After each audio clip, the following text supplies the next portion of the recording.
I came to Gaza through Beit al, which is a nonprofit organization that's based in the United States. And I tried for a year to get to Gaza, if not more. And they were thankfully the first organization that let me come. And I've come for 3 weeks, and I am just now in the last few days of my being here. There has been an incredible lack of supplies, resources, food, everything needed. Beds for the people that are taken care of in Nasser Hospital, but also in the rest of the Gaza Strip. So we have a lot of casualties, we have a lot of complications because of the situation here, and there aren't enough beds.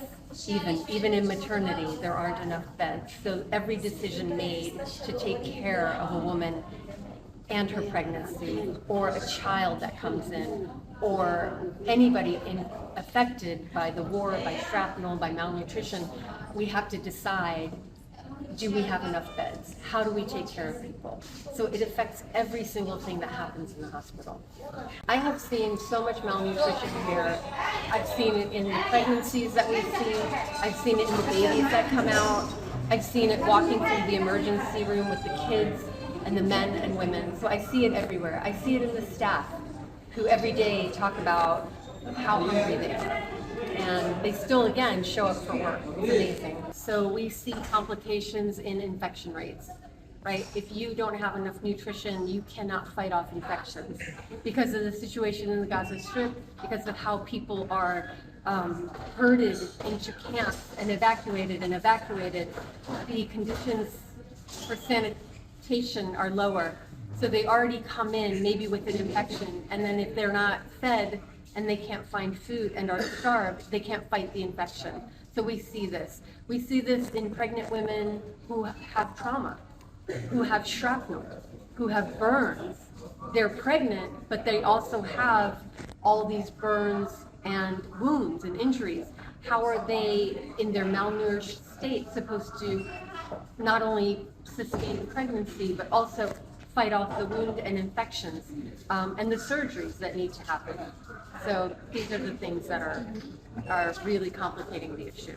I want to just talk particularly about a case that we saw a few days ago, and it was a 22-year-old woman who was sleeping at night with her 3-year-old and her husband in their tent where they had been evacuated to, and under siege and starvation. And she also happens to be 6 months pregnant. And a bomb went off near them. She had explosive injuries.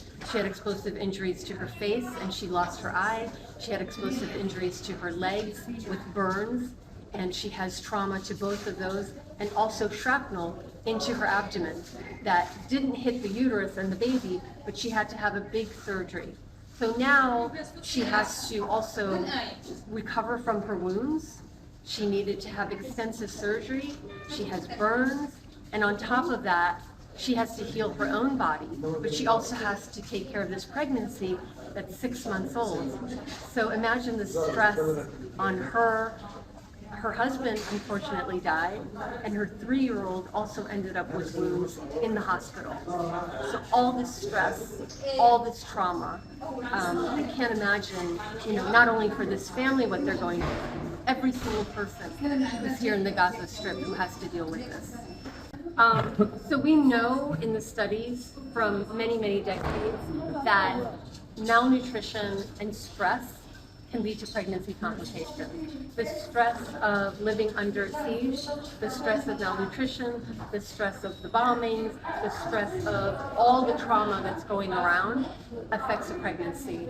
It makes you at risk for preterm birth, it makes you at risk for complications for your pregnancy, it makes your babies come early, it makes your baby smaller. All of this can absolutely affect a pregnancy. And again, we've seen so many kids that have come in malnourished. We've seen babies that haven't been able to get formula. If you go to the neonatal intensive care unit here, it is full of babies that are malnourished that have struggled to get formula or get feeding. So they're already at risk because they're small, because they're born early. Now they're even more at risk because we don't have the means to feed them because of the blockade and because of the siege. If you go to the pediatric ICU here, it used to be full of kids that had problems that were related to endocrine or other issues. Now it's full of kids with trauma, with shrapnel, with burns. So the ICU has completely changed, and it doesn't have enough beds for all the kids that's needed also. So decisions made in the emergency room mean that some kids, if they need an ICU, they can't get